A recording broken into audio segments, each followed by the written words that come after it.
Язык – это мудрость народа, и его нужно беречь. Именно поэтому в Чувашском государственном театре кукол состоялась презентация литературных изданий для самых маленьких, приуроченная ко Дню чувашского языка. Главным событием стала презентация литературного издания «Чувашские и русские народные потешки», изданного по инициативе Союза женщин Чувашии. Это первая аудиокнига, изданная в Чувашии, которая предназначена для маленьких детей. Нажимая цветные кнопочки, ребята могут слушать потешки. Это добрые, короткие сказки для малышей. Это действительно уникальное издание, которое было сделано Чувашским книжным издательством. Идея возникновения этой книжки принадлежит Союзу женщин Чувашии. Фонд «Переле» помогли нам реализовать этот проект. Огромное спасибо хочется выразить министру культуры Каликовой Светлане Анатольевне, потому что помогла организовать весь процесс издания, и театру кукольному за ту работу по озвучке этой книжки, потому что это действительно уникальное издание. У нас еще пока не было в Чувашском книжном издательстве такого варианта, когда можно прослушать книгу. Всех собравшихся поздравила министр культуры по делам национальности и архивного дела Чувашской республики Светлана Каликова. Она еще раз подчеркнула, что сейчас очень важно знать свою культуру и свой родной язык. Для нас очень важно, я все-таки хочу обратиться к маленьким нашим гостям, чтобы вы, ребята, знали свою культуру, свой родной язык, на котором разговаривают ваши бабушки и дедушки, ваши мамы и папы.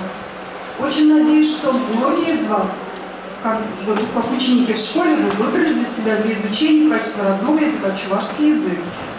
Ребят, вы любите сказки читать?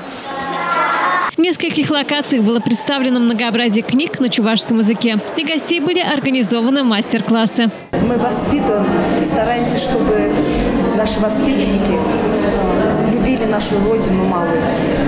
Есть у нас учреждение уроки чувашского языка, также на уроках музыки, на музыкальных занятиях мы поем песни чувашские. Прошли сейчас недавно у нас праздники чувашские, национальные. И мы очень рады, что нас пригласили на это прекрасное событие, на это прекрасное мероприятие. Мероприятие украсили выступление детского ансамбля народного танца «Суварята» и самодеятельного коллектива воспитанников детского сада номер 9 города Чебоксары. Зрители радушно приветствовали особенных мальчиков.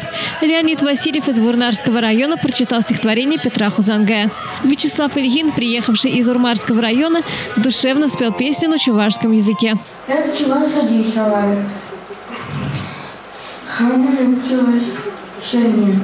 Волки кеди, волшеб кадр, он ман эмиле.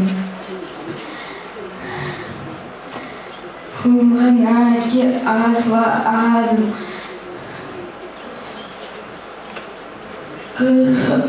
кышлани вол варма,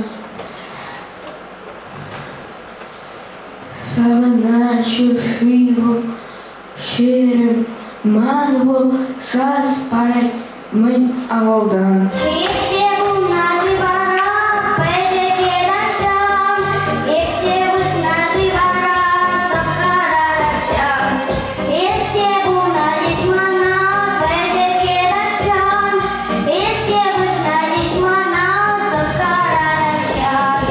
Артисты-кукловоды на сцене разыграли потешки, вошедшие в книгу. В антракте взрослые и дети смогли стать участниками мастер-классов, организованных библиотеками республики.